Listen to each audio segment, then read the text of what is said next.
So why I so why.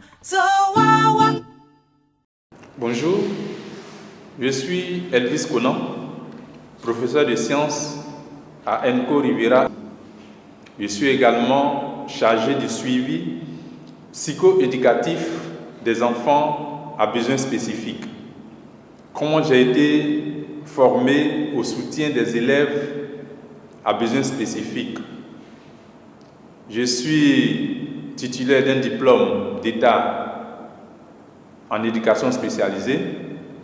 J'ai été formé à l'Institut national de formation sociale, INFES, pendant 2 ans. Et j'en suis sorti en tant qu'éducateur spécialisé. Quels sont, d'après moi, les besoins spécifiques les plus courants?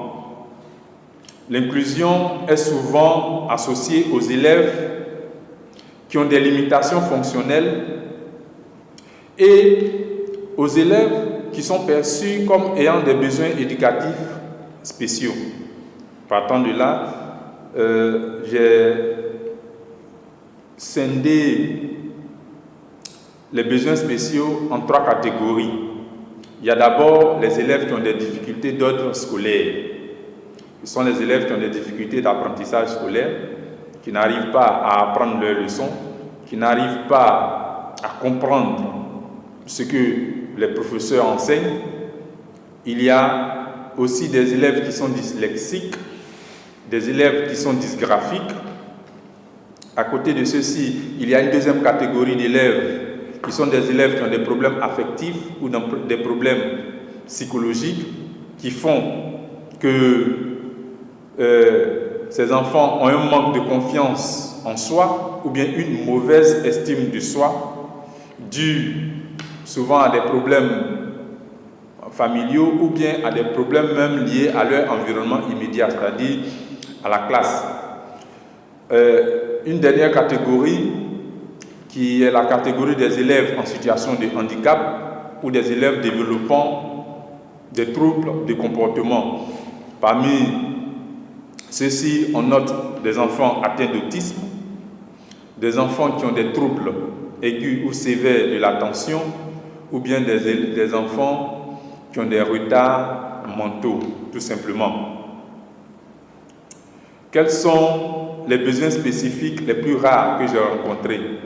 Il y a une jeune élève qui est très timide, profondément timide, qui est inhibée, au point où elle ne peut même pas s'exprimer devant ses amis, devant ses camarades. Lorsqu'on l'interroge, elle n'arrive pas à parler.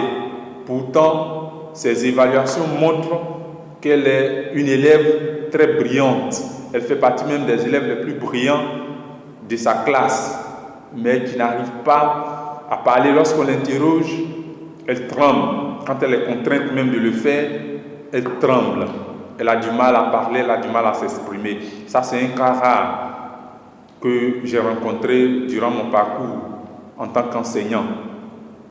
Quels conseils je peux donner aux professeurs qui ont des élèves à besoins spécifiques ici en Côte d'Ivoire et aussi en Afrique?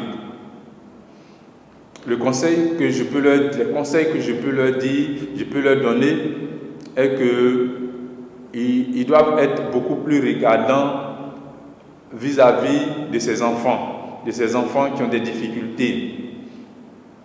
Il y a de grands noms dans ce monde qui sont autistes, des célèbres écrivains, des célèbres chanteurs, des hommes même riches qui sont autistes.